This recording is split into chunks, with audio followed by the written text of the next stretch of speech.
the back carves are complete. This is the belly cut, and this is the all-access neck carve. The Claro walnut top basically gets cut into, and then it exposes the black walnut core. I knew that the black walnut core would be exposed, I just didn't know how it would be, and it looks really nice. So you have all this curl here in the Claro walnut, and then it just shifts down into the grain of the black walnut. And that contrast looks really nice. This walnut core was jointed so that the dark areas were on both sides and the pale area was in the middle for the center seam. So this is the pale wood of the black walnut that meets with the center seam and extends all the way to where the necks can be attached. So that contrast is going to look really nice too. So I use a 0.3 millimeter step over for my finishing pass.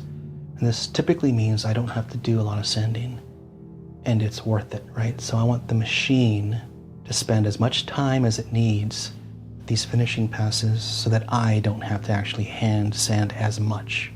And that's all I'm doing with the sandpaper, removing the machining marks that you can barely see. So you can see how well my glue up is too. I use a vacuum bag, and I really recommend vacuum bags. This is just a nice tight glue up. It's really hard to see those machining marks. You'd have to get really close under magnification to see them. I tend to build my carves and design them so that there's always some parabolic motion. So for example, this carve here actually goes down and then up. So every carve really is subtly moving like a wave.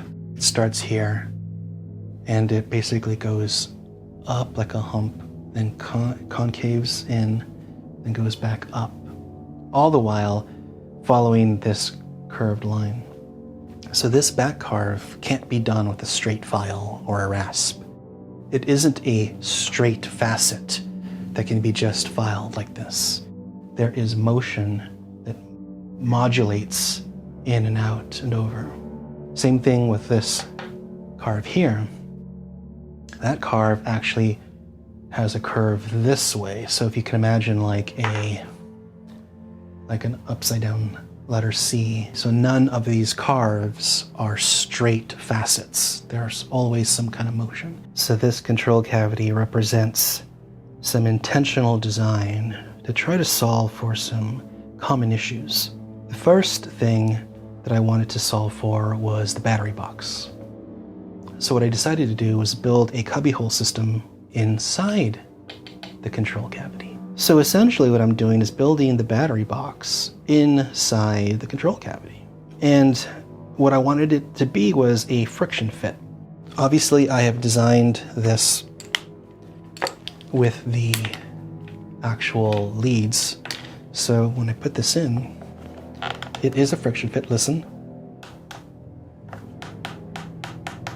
And I can keep going as far down as I want. It goes the entire depth of the 9 volt. So the 9 volt will be flush with the wood. You can see that's on there really good. That's a nice friction fit. The other idea I had was to just simply put a cover on here. So you would have essentially a control cavity inside a control cavity. And you could have a cute little lid hiding the battery with magnets or whatever. I abandoned that idea because I think this is going to look really cool, although that's an idea for another day. So the next route or cubby hole that I made was for the bus. So I'm using active pickups, and not to give away too much, the bus would sit in here. Nice and flush. Everything's gonna look nice and tight. I don't want to give away too much yet, but for now, you get the idea. All this is working out really well. Now these buses have an adhesive bottom, so that's how this will be actually held down to the control cavity. The third issue that I solved for was for barrel jacks. So when you use a barrel jack with a guitar that has a curve, you can't get that nut on the barrel jack to actually seat well with any type of control cavity that has a curve in it. So to solve for that was I actually created this little protruding stump that does have a flat portion.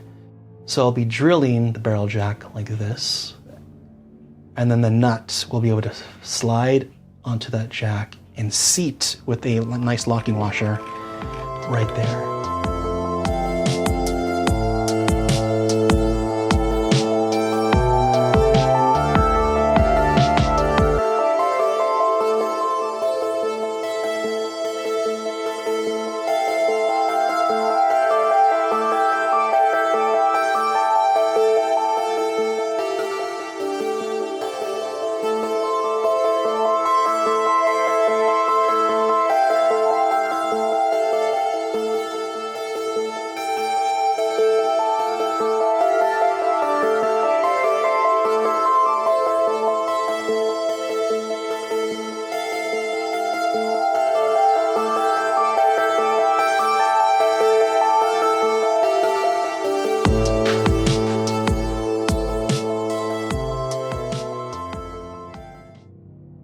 So this is the top of the walnut core, and I have added the weight relief.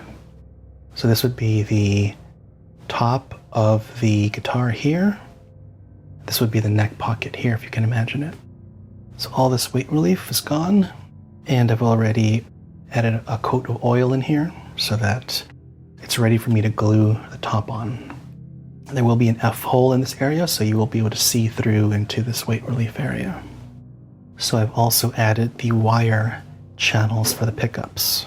So when I'm doing the guitar with the top, I have this option to pre-channel the wire routes. That way I don't have to go in there with the drill and drill into the control cavity. This is already doing that for me. So if you can imagine, the first pickup goes like this. The route will be in here. This channel sticks about 2 millimeters into the pickup route. And then it goes all the way down and it meets with the control cavity. So there, you can see how the wire channels are going all the way through the body, and they meet in the back, and then they poke through here and here in the back cavity. So once the top's on, I'll have these pre-route channels for my wires to go through, and I don't have to eyeball this with a drill. It's all done. We have the entire back completed with the belly cut, the all-access neck carve, the control cavity, the lip for the cover, as well as the routes for the M3 inserts. In the next video, we'll have the top, hopefully. We'll glue it on, route the pickup channels, route the neck pocket, and then the contour. That's all I have for this week. Thanks for watching, and take it easy.